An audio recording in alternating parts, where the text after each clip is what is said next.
The carriage wheels slowed on the cobblestones, each jolt echoing through Eleanor Whitmore's bones until it seemed the sound came from inside her chest. When the carriage finally stopped, she did not move at once. Her gloved hands rested in her lap, fingers locked together so tightly that her knuckles ached. Through the small window she could see the dark outline of her new home, its brick facade severe and watchful, as if judging her before she had even crossed the threshold. This was the house where she would spend the rest of her life, where her name would be reshaped into something secondary, something owned. A footman opened the door, offering his hand. Eleanor accepted it automatically, her face composed into the expression she had practiced all evening, the soft smile of a bride, serene and grateful. Inside, the air smelled of extinguished candles, wilting flowers, and expensive fabric. The wedding guests had not yet fully departed, and distant laughter drifted up the staircase, careless and warm, as if belonging to another world entirely. Eleanor was guided away from it, upward and forward, her silk skirts whispering against the steps like they were trying to warn her. Her mother's farewell echoed in her memory, not the words spoken aloud before the congregation, but the quiet ones murmured in the corridor while servants pretended not to listen. There had been no practical guidance, no explanation of what marriage would demand of her body or mind. Only a tired sigh and the familiar phrase she had heard other women repeat all her life, "It is a wife's duty." The words had always sounded honorable, almost noble. Tonight, they hung heavy and undefined, like a sentence passed without stating the crime. At the bedroom door, Eleanor hesitated. The maid assigned to her busied herself with unfastening buttons and pins, brisk and professional, as if preparing her for any other social obligation. Her wedding gown pooled on the floor in layers of white, delicate and deceptively innocent. Eleanor stood in her shift, feeling younger and more exposed than she had since childhood. She was dimly aware that this was intentional, that a bride was meant to feel stripped of her former self, reduced to something malleable. The room itself was large and meticulously arranged. The bed dominated the space, tall and unyielding, its white linen smooth to the point of intimidation. The fire crackled softly, though it did little to warm the air. Eleanor noticed small details with painful clarity: the ticking clock on the mantel, the faint smell of starch, the way the curtains blocked out nearly all traces of the outside world. There was no view, no escape, only walls and expectation. When the maid departed with a final nod, Eleanor was alone. For the first time that night, there was silence. She sat on the edge of the bed, smoothing her shift over her knees, trying to steady her breathing. Her education had been thorough in all matters considered suitable. She spoke French passably, played the piano tolerably, embroidered flawlessly. On the subject of marriage itself, she knew almost nothing. Questions had been discouraged, curiosity framed as impropriety. Purity, she had been told, required ignorance. Now, that ignorance felt less like protection and more like a deliberate blindfold. She stood when she heard footsteps in the corridor. Frederick's arrival was announced not by tenderness but by the firm click of the door closing behind him. He looked different now, not in appearance but in attitude, as though something fundamental had shifted in the moments since the ceremony. He was not cruel by temperament, but neither was he gentle. He carried himself with the quiet confidence of a man supported by law, custom, and unchallenged authority. There were no comforting words, no acknowledgement of her fear. Conversation seemed unnecessary to him, the marriage vows had already accomplished that. Eleanor felt as though she were watching herself from some distant place, noting how her hands trembled, how her mouth went dry. She obeyed each instruction automatically, because obedience had been rehearsed for years. The room felt smaller with every passing moment, the air growing thicker, harder to draw into her lungs. She had heard whispers, half-formed warnings exchanged between older women when they thought younger girls were out of hearing. There were references to proof demanded, to signs inspected with cold seriousness. Virginity, that abstract ideal relentlessly guarded throughout her upbringing, was now something expected to present itself on command, tangible and undeniable. The humiliation of it pressed down on her more heavily than fear. To be evaluated like evidence, to have her worth measured in physical tokens, seemed unbearably degrading, yet entirely normalized. Eleanor's thoughts began to fracture under the strain. She focused on small things to anchor herself: the pattern in the rug, the faint crack in the ceiling plaster. Pain was never mentioned in polite society, never acknowledged as something a woman might reasonably object to. It was assumed, dismissed even before it occurred. Discomfort, fear, and confusion were recast as minor inconveniences, the necessary price of becoming a proper wife. As the moments unfolded, Eleanor experienced a profound sense of erasure. Her feelings were irrelevant here, her understanding unimportant. The night was not a meeting of equals but a transaction long prepared for, one that confirmed ownership more than intimacy.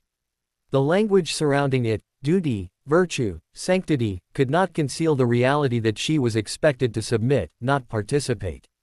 When it was over, she lay still, her body tense, her eyes fixed on the darkened canopy above her. The clock continued its merciless ticking, each second marking the irreversible passage from who she had been to who she was now required to be. She felt older, not in wisdom but in weariness, as though something essential had been taken from her rather than shared. Beside her, Frederick slept easily, already liberated from the significance of the night. Eleanor, however, remained awake, listening to the house settle around her. She understood with sudden clarity that this was not merely a private experience but part of a greater pattern, one repeated in countless bedrooms across the country. What she had endured was sanctioned, even celebrated, cloaked in ritual and respectability. As dawn threatened beyond the curtains, Eleanor closed her eyes not in peace but in resignation. Girlhood had ended not with understanding or choice, but with silence enforced by tradition. The world would call this night sacred. She would remember it as the moment she learned how little her own comfort had ever mattered. Morning came without ceremony. There was no clear dividing line between night and day, only a gradual thinning of darkness that revealed the room exactly as it had been before, unchanged and unforgiving. Eleanor opened her eyes to pale light pressing through the seams of the curtains, her body stiff, her limbs heavy as if she had been buried and only partially unearthed. For several moments she remained still, uncertain whether movement itself might demand more strength than she possessed. Even breathing felt deliberate, like an action that required permission. The bed no longer felt like a symbol of celebration but like a place of reckoning. Eleanor shifted slightly and winced, her muscles protesting the memory her mind had not yet fully organized. She stared at the canopy above, tracing its carved edges, noticing how ordinary it looked now, almost dull. The night before had been singular, defining, and yet the room looked disturbingly the same. That realization unsettled her more than the pain. The world had not been altered by what had happened to her, though she had been forever changed. She heard movement and became aware that Frederick was awake. He rose, dressed, and spoke casually, as though they were resuming a conversation interrupted rather than confronting a shared threshold crossed. His tone carried no cruelty, but neither did it carry care. It did not occur to him, she realized, to ask how she felt. He had been raised as thoroughly as she had, though in the opposite direction. Where she had learned to yield, he had learned to expect. Soon after, the maid returned. The sheets had already been removed before Eleanor could protest or even comprehend the significance. Clean linen appeared in their place, crisp and unmarked. Eleanor watched silently, understanding instinctively that what was erased was not merely physical evidence, but permission to remember openly. Whatever she felt was to be locked away. No questions would be asked. No acknowledgement would be made.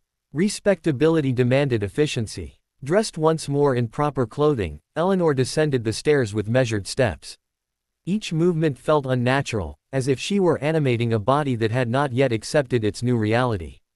Breakfast waited in a room flooded with light, the table set neatly, silver gleaming. Frederick sat already absorbed in his newspaper, offering her a greeting that sounded practiced, almost polite. Servants moved quietly around them, their awareness sharpened but carefully hidden behind lowered eyes. As Eleanor ate, she realized something else had changed. The small freedoms she had scarcely noticed before, a walk unchaperoned in the garden, lingering over a book, were now permitted only within new boundaries.